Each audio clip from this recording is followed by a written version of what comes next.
Hi ಎಲ್ರಿಗೂ ನಮಸ್ಕಾರ. ನಾನು ನಿಮ್ಮ ಗುಡಿಗೆರೆ ಮಂಜುನಾಥ್ ಮಾತಾಡ್ತಾ ಇರೋದು. ಇಂದು ನಿಮಗೆ ಮಹಾತ್ಮ ಗಾಂಧಿ ರಾಷ್ಟ್ರೀಯ ಗ್ರಾಮೀಣ ಉದ್ಯೋಗ ಖಾತ್ರಿ ಯೋಜನೆಯಡಿ ಕೋಳಿ ಶೆಡ್ ನಿರ್ಮಾಣ ಮಾಡುವುದು ಹೇಗೆ ಮತ್ತು ಇದರಿಂದ ಬರುವಂಥ ಸಹಾಯಧನಗಳ ಬಗ್ಗೆ ಹೇಳ್ತಾ ಇದ್ದೀನಿ. ಇದನ್ನು ನೋಡ್ಬೋದು ನೀವು. ನಾವು ಸಿಮೆಂಟಲ್ಲಿ ಇಟ್ಕೆನಲ್ಲಿ ಕಟ್ಕೊಂಡಿದ್ದೀವಿ ಈ ಥರ. ಸೊ ಇದ್ರ ಜಾಗ ಬಂದುಬಿಟ್ಟು 4 ಮೀಟ್ರು ಮತ್ತು 2 ಮೀಟ್ರು, 2.5 ಮೀಟ್ರು ಉದ್ದ ಮತ್ತು ಅಗಲ. 4 ಮೀಟ್ರು ಉದ್ದ, 2.5 ಮೀಟ್ರ್ ಅಗಲ ಇರಬೇಕು. ಸಿಮೆಂಟ್ ಇಟ್ಟಿಗೆಗಳಲ್ಲಿ ನೀವು ಪಿಲ್ಲರ್ಗಳನ್ನ ಕಟ್ಕೊಬೇಕು. ನಾವು ಮೊದಲೇ ಈ ಥರ ನಿರ್ಮಾಣ ಮಾಡಿದ್ವಿ. ಸೊ ಹಾಗಾಗಿ ಅದಕ್ಕೇ ನಾವು 23-24ನೇ ಸಾಲಿನಲ್ಲಿ ನಾವು ಈ ಕೆಲಸನ ಆನ್ಗೋಯಿಂಗ್ ಮಾಡ್ಕೊಂಡಿದ್ವಿ. ಆವಾಗ 40,000 ಇತ್ತು, ಬಟ್ ಈಗ 60,000 ಇದೆ ಈ ಸಾಲಿನಿಂದ. ಸೊ ಈಗ ಅವರು ಫ್ರೇಮ್ಗಳನ್ನ ರೆಡಿ ಮಾಡ್ಕೋತಾ ಇದ್ದಾರೆ ಸುತ್ತ ಮೆಸ್ನ ಹಾಕೋದಕ್ಕೆ. ನೀವು ನೋಡ್ತಾ ಇರ್ಬೋದು, ವೆಲ್ಡಿಂಗ್ ಮಾಡ್ಕೋತಾ ಇದ್ದಾರೆ. ಇವರು ನಮ್ಮ KM ದೊಡ್ಡಿ ಭಾಗದ ಆಚಾರ್ಯರು, ವಿಜಯ್ ಅಂತೇಳಿ. ಇವರು ಲಕ್ಷ್ಮೇಗೌಡನ ದೊಡ್ಡಿ ಮಧು ಅವರು. ಇವರಿಬ್ಬರು ಈ ಕೆಲಸನ ಒಪ್ಕೊಂಡು ಮಾಡ್ತಾಯಿದ್ದಾರೆ. ಇಲ್ಲಿಗೆ ಬೇಕಾದಂಥ ಕಬ್ಬಿಣದ ಮೆಟೀರಿಯಲ್ಗಳನ್ನ ನಮ್ಮ ಗುಡಿಗೆರೆ ಗೇಟ್ನಲ್ಲಿರೋ ಶ್ರೀ ಕಾಲಭೈರೇಶ್ವರ ಸ್ಟೀಲ್ಸಲ್ಲಿ ಹಾಕ್ಸಿದ್ದೀವಿ. ಸುನಿಲ್ ಅವರು ಮಾಲೀಕರು. ನಮ್ಮ KM ದೊಡ್ಡಿ ಸುತ್ತಮುತ್ತಲ ಭಾಗದವರು ನಮ್ಮ ಗುಡಿಗೆರೆ ಗೇಟಲ್ಲಿರುವ ಸುನಿಲ್ ಅವರ ಅಂಗಡಿಗೆ ಭೇಟಿ ಕೊಡ್ಬೋದು. ನಿಮಗೆ ಎಲ್ಲ ತರಹದ ಕಬ್ಬಿಣದ ಐಟಮ್ಗಳು ಸಿಗುತ್ತದೆ ಅಲ್ಲಿ. ಶೀಟ್ಗಳಾಗಿರ್ಬೋದು, ಮತ್ತು ಟ್ಯೂಬ್ ಕಬ್ಬಿಣಗಳಾಗಿರ್ಬೋದು, ಮೆಸ್ ಆಗಿರ್ಬೋದು, ಆ್ಯಂಗ್ಲರ್ ಕಬ್ಬಿಣಗಳಾಗಿರ್ಬೋದು, ಸಿಮೆಂಟ್ ಆಗಿರ್ಬೋದು. ಸೊ ನಿಮಗೆ ಮನೆ ಕಟ್ಟಲು ಬೇಕಾದಂತಹ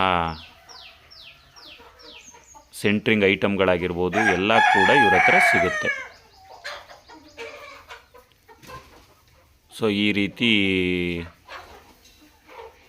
ಮೆಸ್ನ ಫಸ್ಟ್ ಫ್ರೇಮ್ನ ರೆಡಿ ಮಾಡಿಕೊಂಡು ಅದಕ್ಕೆ ವೆಲ್ಡಿಂಗ್ ಮಾಡ್ಕೋತಾ ಇದ್ದಾರೆ.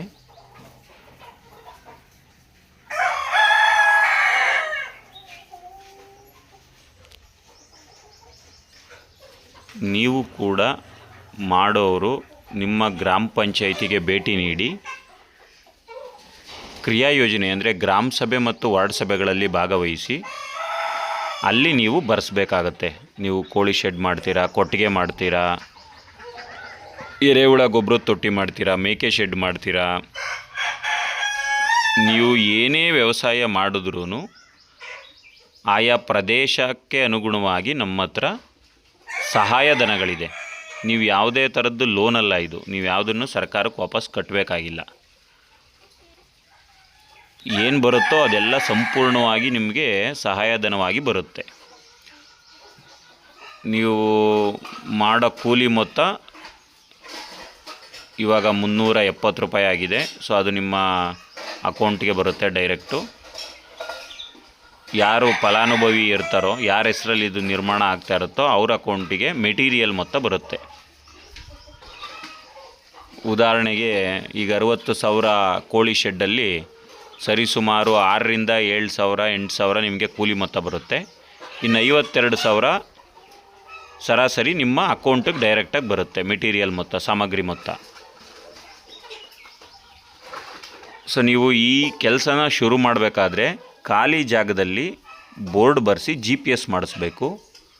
ಆ GPS ಅಂದರೆ ಫಸ್ಟು ಕ್ರಿಯೋಜ್ನಲ್ಲಿರಬೇಕು. ಕ್ರಿಯೋಜ್ನಲ್ಲಿ ಆದಮೇಲೆ ಅವರು ಪಂಚಾಯತಿಗೆ ಹೋಗಿ ನೀವು ಅನುಮತಿ ತಗೊಂಡು ಬೋರ್ಡ್ ಬರೆಸ್ಬೇಕು. ಆ ಬೋರ್ಡಲ್ಲಿ ಏನೇನು ಬರೀಬೇಕು ಅಂತ ನಿಮಗೆ ಇನ್ಫಾರ್ಮೇಷನ್ ಕೊಡ್ತಾರೆ.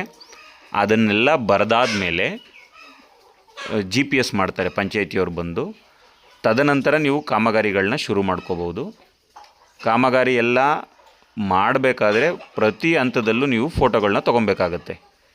ಈ ಥರ ಗೋಡೆ ಕಟ್ಟಬೇಕಾದ್ರೆ, ಮೆಸ್ ಹಾಕಬೇಕಾದ್ರೆ, ಫುಲ್ಲು ಶೀಟ್ ಹಾಕಬೇಕಾದ್ರೆ ಪ್ರತಿಯೊಂದು ಹಂತದ್ದು ಫೋಟೋ ಇರಬೇಕು. ಹಂತವಾಗಿ ನೀವು ಏನು ಕೆಲಸ ಮಾಡ್ತಾಯಿದ್ದೀರಾ ನಿಮ್ಮನ್ನು ಸೇರಿದಂಥ ಫೋಟೋಗಳನ್ನ ತೊಗೊಬೇಕು.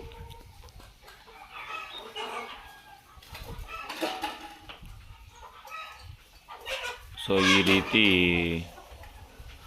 ಕೆಲಸ ನಡೀತಾ ಇದೆ. ನಾನು ಪ್ರತಿಯೊಂದನ್ನು ಸಂಕ್ಷಿಪ್ತವಾಗಿ ನಿಮಗೆ ವಿಡಿಯೋ ಮಾಡಿ ತೋರಿಸ್ತಾ ಇದ್ದೀನಿ. ಪಂಚಾಯಿತಿಯಲ್ಲಿ ನಾವೇನು ಕ್ರಿಯಾ ಯೋಜನೆ ಅಂದರೆ ಬಜೆಟ್ ಮಾಡ್ಕೋತೀವಿ ಒಂದು ವರ್ಷಕ್ಕೆ ಅಂತ, ಆ ವರ್ಷದ ಬಜೆಟಲ್ಲಿ ಕ್ರಿಯಾ ಯೋಜನೆಯಲ್ಲಿ ಆ್ಯಕ್ಷನ್ ಪ್ಲ್ಯಾನಲ್ಲಿ ನಿಮ್ಮ ಹೆಸರು ಅಂದರೆ ನೀವೇನು ಕಾಮಗಾರಿ ಮಾಡ್ತೀರಾ ಆ ಹೆಸರು ಸೇರಿಕೊಂಡಿರಬೇಕು. ಅದು ತುಂಬ ಇಂಪಾರ್ಟೆಂಟ್ ಆಗುತ್ತೆ.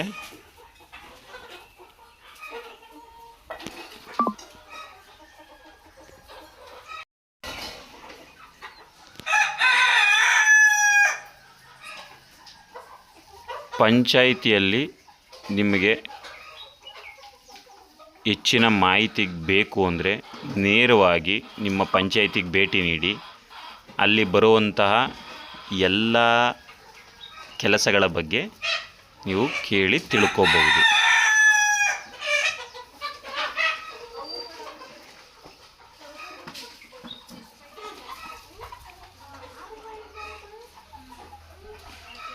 ಪಂಚಾಯಿತಿಯಿಂದ ಈ ರೀತಿ ಬರುವಂತಹ ಎಲ್ಲ ಪ್ರಯೋಜನಗಳನ್ನ ಪಡ್ಕೊಬಹುದು ನೀವು.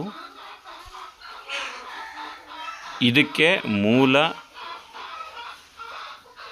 ಆಧಾರ್ ಕಾರ್ಡ್, ಬ್ಯಾಂಕ್ ಪಾಸ್ ಪುಸ್ತಕ ಮತ್ತು BPL ಕಾರ್ಡ್ ಹೋಲ್ಡರ್ಗೆ ಮಾತ್ರ ಇದಾಗೋದು. ಸೊ ನೀವು ಜಾಬ್ ಕಾರ್ಡನ್ನ ಮಾಡಿಸ್ಕೋಬಹುದು. ಜಾಬ್ ಕಾರ್ಡ್ ಇರಲೇಬೇಕು. ಜಾಬ್ ಕಾರ್ಡ್ ಇದ್ದರೆ ಮಾತ್ರ ನೀವು ಮಾಡೋದಕ್ಕಾಗೋದು ನರೇಗಾ ಯೋಜನೆಯಡಿ. ಇದು below poverty line BPL card ಹೋಲ್ಡರ್ಸಿಗೆ ಮಾತ್ರ ಈ ಯೋಜನೆ ಪಡ್ಕೋಬಹುದು. ಯಾರು ಹೊರಗಡೆ ಕೆಲಸಕ್ಕೆ ಹೋಗ್ತಾರೋ ಅವರ ಹೆಸರಲ್ಲಿ ನರೇಗಾ ಕಾರ್ಡನ್ನ ಮಾಡಿಸೋದಕ್ಕಾಗಲ್ಲ. ವ್ಯವಸಾಯೇತರ ಮತ್ತು ಹಳ್ಳಿಯಲ್ಲಿರುವಂಥ ಜನಗಳಿಗೆ ಮಾತ್ರ.